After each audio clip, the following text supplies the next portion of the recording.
You are welcome to my channel. Thanks for visiting. Let's go over this medication known as PHENAZOPYRIDINE. The major brand name, PYRIDIUM.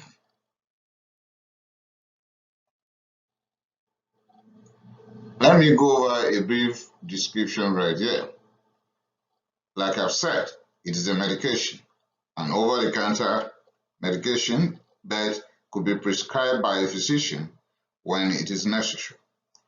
It is an azo dye, and this medication has been around since the early part of the 20th century. That should be around 1915, 1920, thereabout. This medication has been banned in many countries. Why that? You know towards the end of this presentation. Prepare your mind. When you take this medication, either through over-the-counter purchased by yourself, an idea that I will seriously discourage here, or you are given by a physician, the bowl, when you pay, will be colored red. So your urine will be red. If you shed tears, it will be red. If you are using contact lens, it will be stained. And even ejaculate will be colored. So body fluids will be colored red by this medication. Still on description, because we need to know what we are dealing with when we grab a medication. Many people will grab this medication when they have urinary tract infection, or they have certain symptoms but they are not sure. Then they are going to grab it, but know this very clearly. This cannot cure urinary tract infection. Why that? It is not bactericidal. It is not an antibiotic. You need antibiotics to deal with urinary tract infection.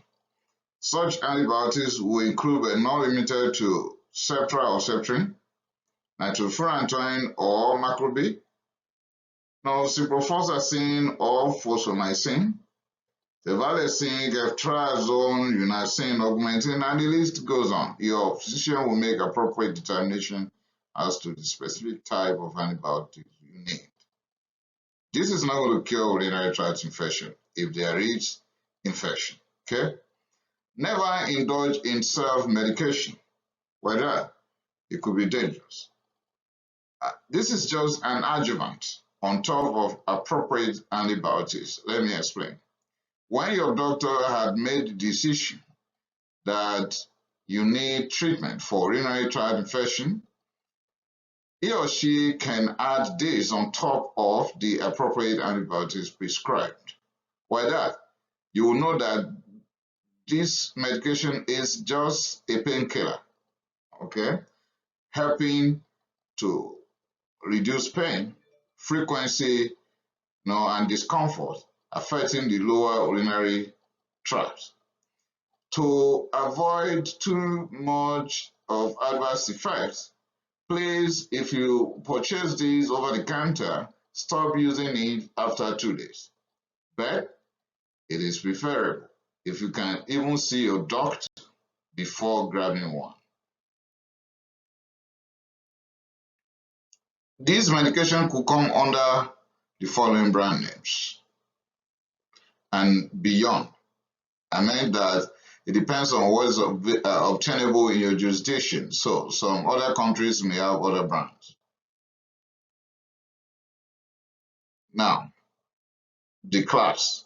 This is an over-the-counter, but it could be prescribed, and it is an analgesic, meant specifically to handle lower urinary tract symptoms.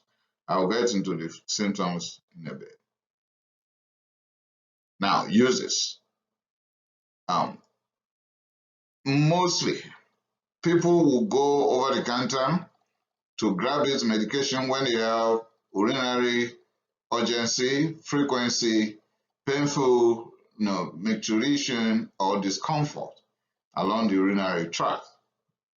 But most physicians will prescribe this medication when you are about having urinary tract procedures or immediately after, like catheterization or cystoscopy, or you've been given radiation that has induced cystitis, or there's trauma or iatrogenic trauma known as surgery.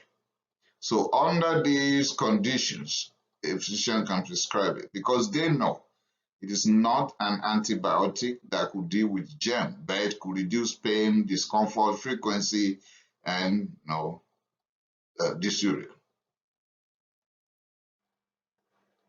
This medication will come in form of tablet for per oral use, and this will be the strength. Administration. Please, if at all you must take it, you can take one tablet 3 times a day after meal. That's what I meant by postprandial. I have advised don't indulge in self-medication, but if you must take that risk and you have to take it, the maximum dose you can take will be 200 milligrams 3 times a day. Please, don't go beyond 2 days. By the time we get to side effects, you understand better. In children, be careful. In elderly, be careful. As a matter of fact, I will not prescribe it if I'm dealing with anyone this age group, children. And elderly, because degenerative conditions, right? Your doctor may prescribe this medication for more than 2 days with other appropriate medications depending on the judgment and what they want to achieve. And of course, the side effects will dictate also.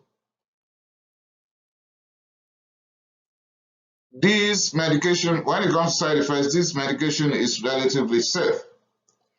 That is, when you use a low dose and you don't use it for a long time, like low dose for only 2 days, is relatively safe. Now, the central nervous system can be in trouble. Like there may be headache or aseptic meningitis or vertigo. That could happen. The renal system may suffer. There might be renal failure or even renal calculi, that is stone. The hepatic system may suffer with hepatitis, giving us jaundice, yellowness of the sclera, the skin, everywhere, and even coloring your urine. Visual disturbance is a possibility. Gastrointestinal tract may suffer nausea, vomiting, diarrhea, abdominal cramps, with or without indigestion. Okay. In hematology, anyone with G6PD deficiency may come down with hemolytic anemia, hemolysis. Methemoglobinemia is another possible trouble with the use of this medication. In dermatology, we can be faced with rashes, discoloration, itching as possible.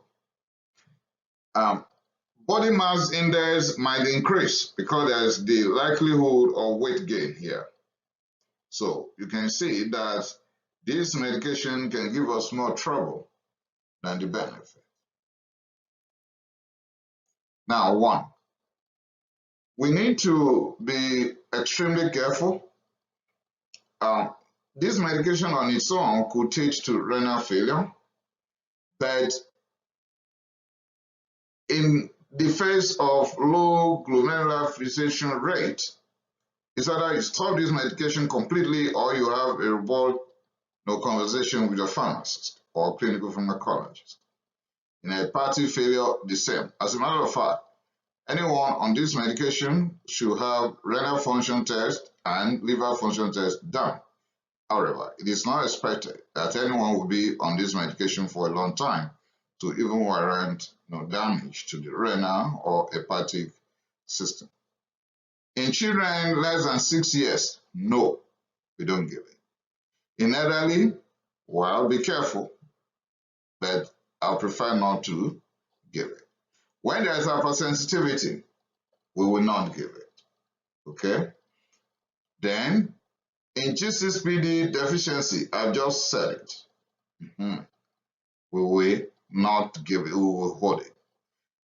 And it is also noteworthy to repeat again that this medication will be found in body fluids.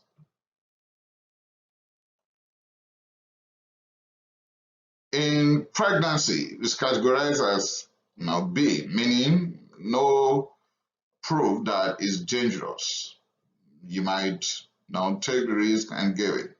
I would rather do away with it. Look for something else. Okay. The general advice is that don't indulge in self-medication. Don't indulge in self-medication at all, please. And then you have to monitor your contact lens, your tears, then monitor the evidence of damage to the liver, like jaundice, when you are named for a long time. And when you have G6PD deficiency, please let the physician be aware of that. With that, I've come to the end of this short presentation on PYRIDIUM or PHENAZOPYRIDINE, depending on the brand that is available in your jurisdiction. Please kindly share this with your friends. Don't self-medicate. Contact your physician. When you have urinary tract infection, you'll be given appropriate antibiotics for that. Thanks, I appreciate it. Please remember to subscribe to my channel. Appreciate that.